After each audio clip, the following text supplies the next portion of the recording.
ইসলামী দল আসলে সবচেয়ে ভালো হবে। না, ইনশাল্লাহ ওনারা দুর্নীতি করবে না, আল্লাহকে ভয় করবে ওনারা সবসময়।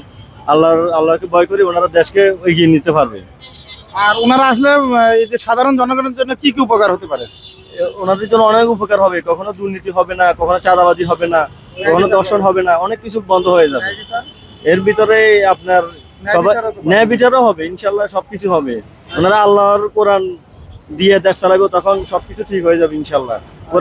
কোরআন যেখানে চলবে, কোরআনের আইন, সেখানে আল্লাহর রহমতে বাংলাদেশের কোনো সমস্যা হবে না ইনশাল্লাহ। শুকরিয়া। আল্লাহর প্রিয় দর্শক, শুনলেন কোরআনের আইন চায়। ইয়াং মানুষ কেমন আছেন আপনি?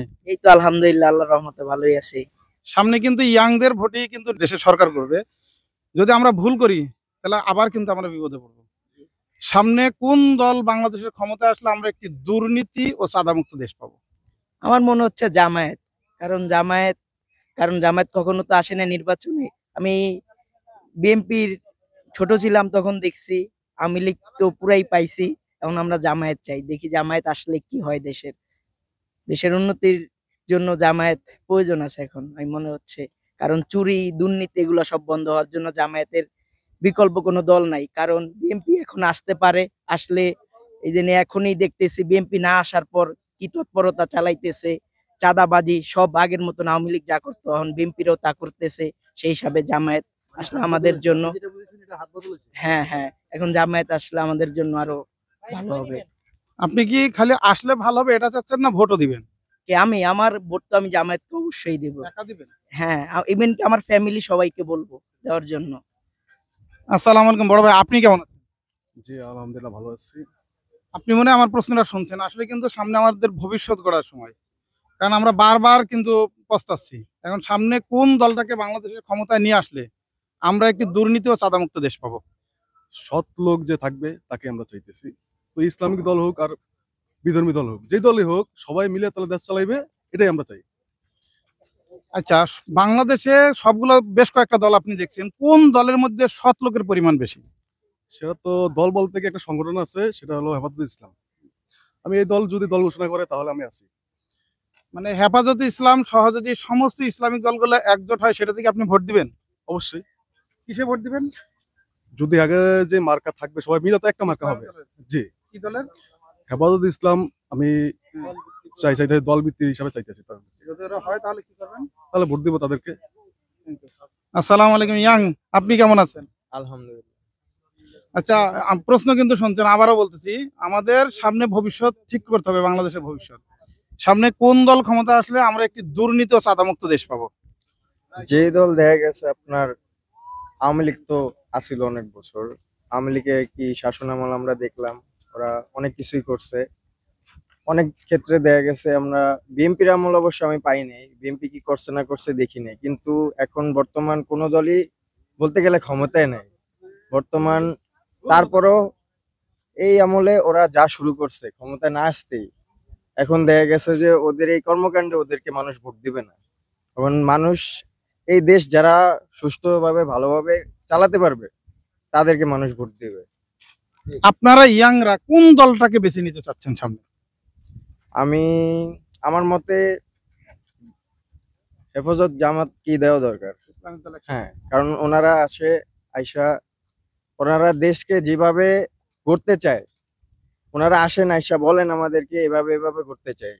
তো সুতরাং ওদের কথা আমাদের খুব ভালো লাগে, ওদের কথা শুনে আমাদের মনে হয় যে না, ওরা যদি ক্ষমতায় আসে তাহলে বাংলাদেশের একটা উন্নতি পর্যায়ে যেতে পারবে। এই কয়েকদিনে তো ওনাদের ভিতরে কেউ দুর্নীতিবাজ বা চাঁদাবাজ পেয়েছেন কিনা? না, ওনাদের ভিতরে কোনো কিছু পাওয়া যায়নি আজ পর্যন্ত। আসসালামু আলাইকুম। ওয়ালাইকুম সালাম। আপনি কেমন আছেন? আলহামদুলিল্লাহ। সামনের সোনালী ভোটার নাকি? ভোট হয়েছেন? না, এবার হবো। আচ্ছা, এবার হবেন, ভোটও দিবেন। আপনারা সামনে কোন দলকে নিয়ে আসতে চাচ্ছেন যারা বাংলাদেশের ক্ষমতা আসলে বাংলাদেশ থেকে দুর্নীতি এবং চাঁদা দূর হবে? আসলে আমার জন্মের পর থেকেই তো 17 বছর মনে হয় আওয়ামী লীগ ছিল। এখনো তো আওয়ামী লীগ শুধু দেখছি, বিএনপি দেখি নাই। বিএনপিও আমার মনে হয় না তেমন সুবিধা করতে পারবে। জামায়াত মানে সব দিক থেকে আমার সৎ মনে হয়। আপনার কি খালি মনে হয়, না আপনারা ভোট দেওয়ার চিন্তা ভাবনা করতেছেন? কোনটা? হ্যাঁ, ভোটার হইলে হয়তো বা জামায়াত দিতে পারি, আবার ডক্টর মোহাম্মদ ইউনূস ভালো করতেছে, যদি এরকম থাকে তাও আমরা চাই। মানে ডক্টর ইউনূস যদি না দাঁড়ায় তাহলে আপনারা ইসলামিক দলকে দিবেন না বিএনপিকে দিবেন? মেবি ইসলামিক দল দিবেন। সামনে কোন দল ক্ষমতা আসলে বাংলাদেশের মানুষ একটি সুন্দর ও দুর্নীতিমুক্ত দেশ পাবে? একমাত্র ইসলামী দলগুলো আসলে বাংলাদেশের মানুষ দুর্নীতিমুক্ত দেশ পাবে। সেটা হচ্ছে খেলাফতে মসজিদ। বলেন।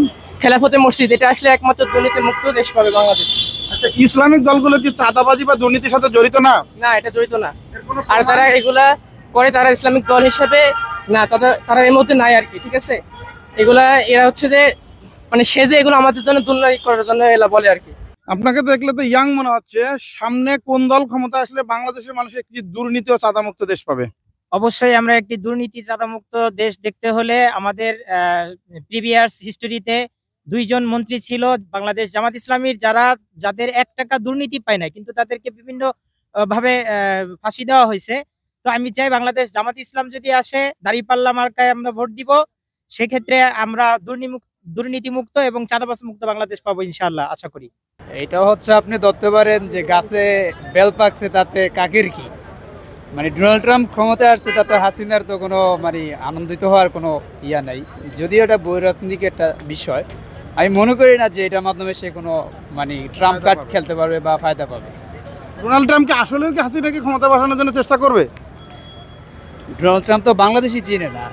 বিগত 2-3 বছর আগে যখন একজন মহিলা বাংলাদেশের সম্পর্কে প্রশ্ন করছিল, তখন ডোনাল্ড ট্রাম্প বলছিল হোয়ার ইজ বাংলাদেশ, বাংলাদেশ কোথায়? যে বাংলাদেশই চিনে না সে আবার হাসিনার ক্ষমতা বসানোর লেগে মানে পায়তারা করবে কিভাবে, তোমার প্রশ্ন মানে মাথায় ঘুরে না।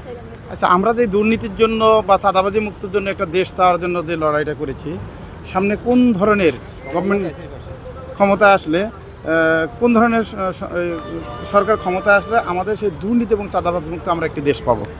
আসলে আমাদের বাংলাদেশটা হচ্ছে এরকম একটা সিচুয়েশনে গেছে, মানে যেই আসুক সেই কম বেশি দুর্নীতি করে। তবে আমরা আশা করব যে নেক্সট টাইম পরবর্তী সময় যারা আসবে তারা যেন আওয়ামী লীগ থেকে অনুপ্রাণিত না হয়, মানে আওয়ামী লীগের মতো সেম না হয়। তারা যেন বুঝতে পারে যে ক্ষমতাই চিরস্থায়ী জিনিস না, যা আমরা মানুষের মানে করব, এই যে সেবা করব, তারা যেমন সেই চিন্তা ভাবনা নিয়েই ক্ষমতায় আসে। খাদ্যদ্রব্যের যে সিন্ডিকেটটা চলতেছে এখন, ভোক্তা অধিদপ্তররা যেই 50,000 টাকা, 20,000 টাকা, 10,000 টাকা জরিমানা করে, এটা কি পর্যাপ্ত মনে করেন আপনি? আমি মনে করি জরিমানা না করে অ্যাটলিস্ট ডাইরেক্ট অ্যাকশন নেওয়া উচিত গোড়া থেকে। দেখা যায় আমি মনে করি যে অবভিয়াসলি আমি মনে করি যারা নাকি আপনার পুলিশ বলেন বা যারা নাকি আপনার ইন্টেলিজেন্স বাংলাদেশে আছে, আমি 100% শিওর ওরা জানে যে কোথা থেকে এই সিন্ডিকেটটা হচ্ছে, আমি শিওর। কিন্তু আমি এটাও জানি যে এরা হয়তো কোনো পলিটিক্যাল ভাবে সাথে কোনো কানেক্টেড আছে, এর জন্য কোনোভাবে অ্যাকশন নিতে পারছে না।